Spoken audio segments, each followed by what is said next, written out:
Boa tarde, mais uma vez, bem-vindo ao Jardim do Éden. Fique à vontade, um prazer muito grande o momento de nos passar junto. Para mim é gratificante, para você espero ser benéfico. Eu estive falando na semana passada, eu mostrei esse material, esse livro, Saúde Nua e Crua, da doutora Márcia Vidotto, nutróloga, formada em PhD, e ela prova cientificamente que a mudança do estilo de vida é eficiente para prevenir e restabelecer as enfermidades. Muito, muito bom mesmo. E você pode ganhar um livro desse. Eu estive mostrando na semana passada que para você ganhar isso aqui é muito simples. Você tem que preencher 4 requisitos para participar de um sorteio. É simples. O primeiro, você tem que estar inscrito no canal. Se já está, meus parabéns. Se não está, é a oportunidade de se inscrever. O segundo é muito simples também. É você compartilhar esse vídeo com todas as pessoas que você puder da sua rede, dos seus contatos. Então compartilhe. O terceiro, depois de compartilhar, você dá um joinha. Quando você der aquele joinha, eu vou entender que você já compartilhou. É o sinal que está dando, já compartilhei. Tá certo? E depois, o último, você coloca nos comentários, quero o livro. Essas 3 palavrinhas são ideais. E aí então eu sei que você está habilitado para participar do sorteio. E vou te dar uma dicasinha interessante. Se você quiser tornar mais fácil o seu trabalho, quando você for mandar, compartilhar essa mensagem, diga para as pessoas, olha, eu estou participando do sorteio de um livro da doutora Márcia Vidotto, Saúde Nua e Crua, muito bom, e por isso que eu estou mandando esse vídeo para você assistir, e você pode participar também, aí dá ele a oportunidade para ele também participar. Agora, se você já se inscreveu na semana passada, se você já preencheu os requisitos, continua, preenche mais uma vez agora, na outra semana e assim sucessivamente. Quanto mais tempo, mais vezes você participar, mais chance você tem de ganhar. E importante é o seguinte, daqui a 15 dias, vai passar uma semana agora, na outra semana nós estaremos fazendo o sorteio desse livro. E ele pode ser seu. Eu espero que seja seu. Vou mandar sem nenhum custo, não tem saiba mais. É só participar, preencher esses requisitos e estamos juntos. Agora, depois de todo esse discurso, vamos nós juntos. Hoje nós vamos para um tema diferente. Hoje nós vamos ver sobre a cama é curta e o cobertor estreito. Você já pensou que situação?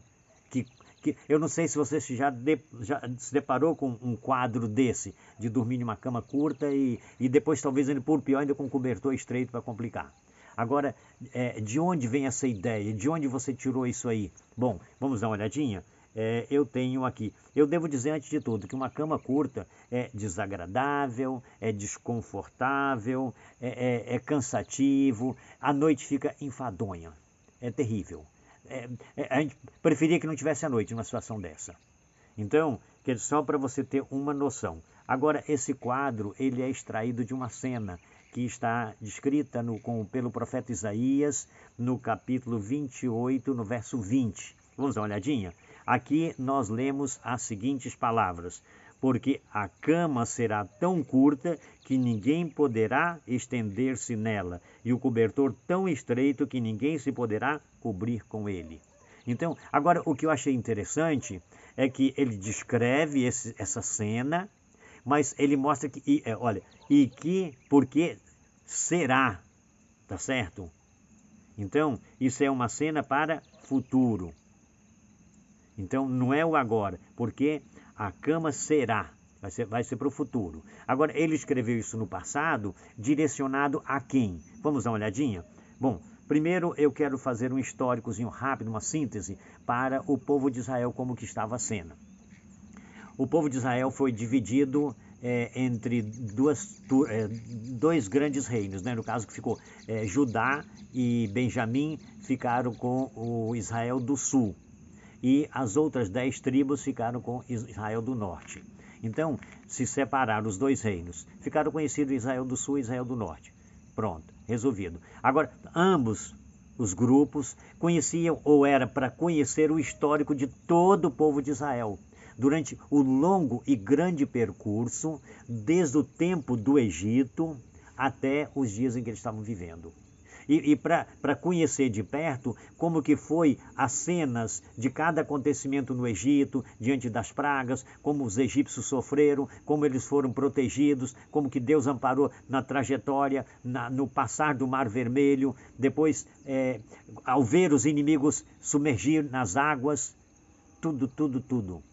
E você observa o seguinte, o pão de cada dia, o maná, colocado à disposição de uma forma miraculosa. Então, para sentir que à medida que o povo estava andando com Deus, eles tinham de uma forma muito especial a bênção, a proteção de Deus. Mas quando eles se afastavam, aí vinha a calamidade, aí vinha a tristeza, aí vinha a dor, aí vinha a doença, aí vinha a serpente, aí vinha a guerra, aí vinha tudo.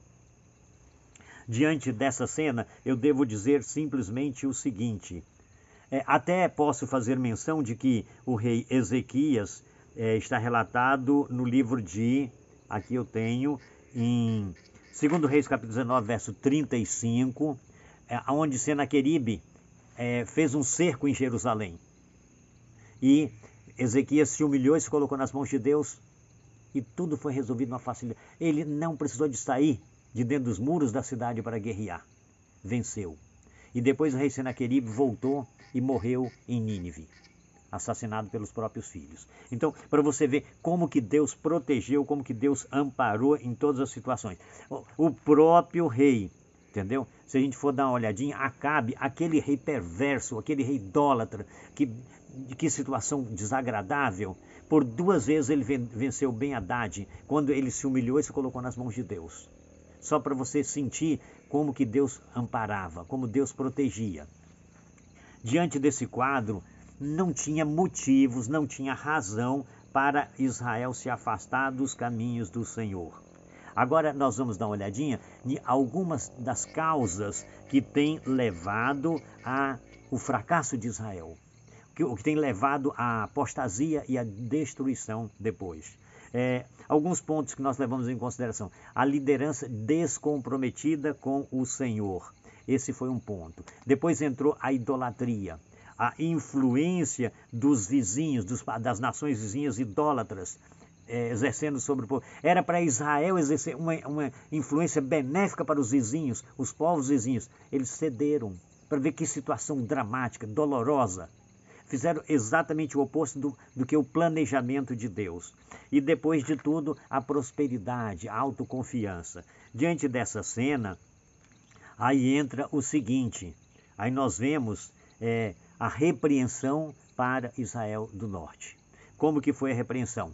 Deus diz o seguinte, para Efraim, entendeu? Eles seriam repreendidos por orgulho e embriaguez. Que situação! Agora, verifica o seguinte, o orgulho é a autoconfiança, a independência de Deus, o achar que eu sou bonzão, eu consigo contornar o clima, eu sou, entendeu, diplomata e faço tudo do meu jeito. Autoconfiança, tá notando? Abandonar os caminhos do Senhor. Depois, a embriaguez, desprezaram as orientações sagradas. Que situação dolorosa. Diante dessa cena, não restou outra coisa. Chegaram ao ponto de fazer um pacto com a morte e com o inferno, diz o profeta Isaías no capítulo 28 do seu livro. Então, um pacto com o inferno e com a morte. No entanto, diante dessa cena, nós encontramos o seguinte. Deus chama a atenção deles. Deus fala que o negócio não é por esse caminho por onde eles estavam andando. Então, primeiro, ele ainda vem aconselhando, ele vem advertindo. Vamos dar uma olhadinha? De uma forma muito amável, de uma forma clara, de uma forma simples, de uma forma direta. Ele vem orientando. Agora, verifique no capítulo 28 do livro de Isaías, no verso 23, ele fala assim, olha a linguagem que Deus usou para Israel. Inclinai os ouvidos e ouvi a minha voz. Atendei bem e ouvi o meu discurso. Então, não foi agressivo, não foi malicioso, foi amável, foi puro, foi bem diplomático. Mas mesmo assim, eles preferiram acreditar na mentira, crendo que o juízo não viria sobre eles. Diante dessa cena, mentira, foi o que eles acreditaram. pensavam estar livre do juízo, e por isso o Senhor mostrou que o juízo viria para a maldição e para a injustiça. Diante dessa cena, você vai ver logo na frente dos acontecimentos. Agora chega a cena dolorosa. E é bom a gente estar atento para este ensinamento, porque o Senhor as levará como no Monte Perazim. Olha que situação, entendeu? Deus se levanta como no Monte Perazim e se irará como no Monte de Gibeon. Deus irado, só para você ter uma noção, para fazer a sua obra, a sua estranha obra, e para executar o seu ato, o seu estranho ato. Então, para você ver, você tenta imaginar, eles chegaram ao ponto de deixar Deus irado. E agora Deus vai fazer a estranha obra, o que ele menos gostaria de fazer, que é punir, é disciplinar, é castigar. Agora, o que ele queria antes de tudo era não precisar de fazer isso. O outro ponto que ele queria é chegar para que o povo entendesse e admitisse que o que ele queria era a salvação. Mas eles endureceram tanto que mesmo assim não aceitaram. Apocalipse capítulo 3, verso 19, ele diz assim: e eu repreendo e disciplino aos que amo. Ser, pois, zeloso e arrepende-te. Está notando? Então, para todos os fins, o grande propósito de Deus é a salvação, é o arrependimento, o bom relacionamento, o convívio, a intimidade, a proteção. É o que Deus quer. Mas, infelizmente, eles se apegaram em si e desprezaram o Senhor. E sofreram, no ano 722 a.C., Israel foi levado cativo para a Assíria. E exatamente para o lugar que eles menos queriam ir. Porque a Síria era aquele país tão rude que castigava mesmo. Que quando queria maltratar uma pessoa, eles costumavam usar um métodozinho diferente. Pegava quase como se fosse uma faca e desfolava o corpo todo, tirava a pele todinha do corpo, deixava em carne viva. Imagine a febre, a infecção, a dor, que situação dolorosa. Essa era uma das maldadezinhas que eles faziam. Quando, às vezes, fazia uma outra um pouquinho diferente. Quando queria punir uma pessoa, levava para o deserto, amarrava um cadáver nas costas dele, de uma forma que ele não podia se desprender, e ele ficava solto, abandonado lá. Imagine agora as aves de rapina vir para comer aquele cadáver, o mau cheiro, as bactérias, os vermes em cima daquele corpo. Morria junto. Então, para você ter uma noção, por isso que Jonas... Lembra que ele não queria ir pregar em Nínive? É porque ele conhecia esse povo. Ele sabia como era essa situação. Agora, Deus se dedica de uma forma muito especial.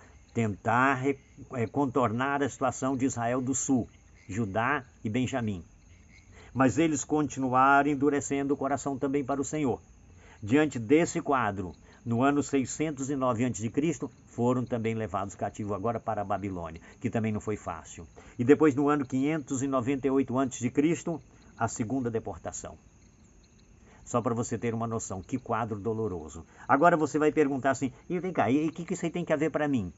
Isso não é lá para o povo de Israel? Sim, é para o povo de Israel, mas que é para advertência nossa. Porque assim como o juízo veio para eles, e eles não atenderam, e eles foram castigados, foram disciplinados, sofreram, submeteram a cama curta e o cobertor estreito, por dureza de coração.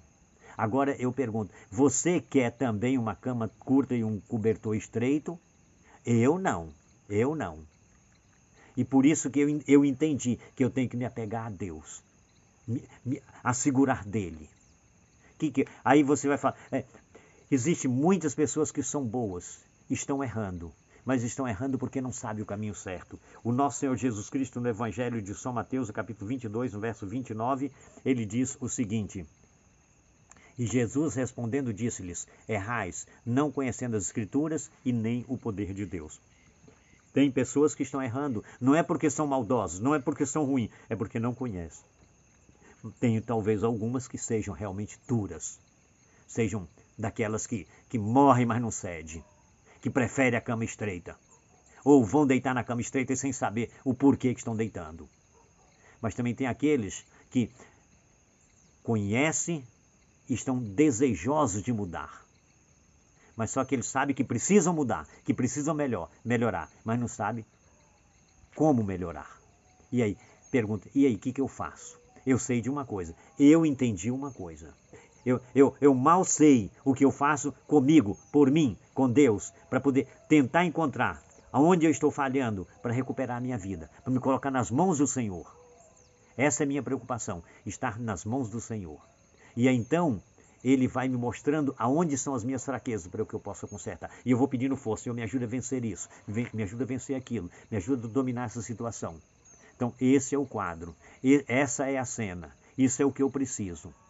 Isso é o que você precisa também. O meu conselho, para você não ouvir essas duras palavras, errais, não conhecendo as Escrituras nem o poder de Deus, eu tenho uma sugestão.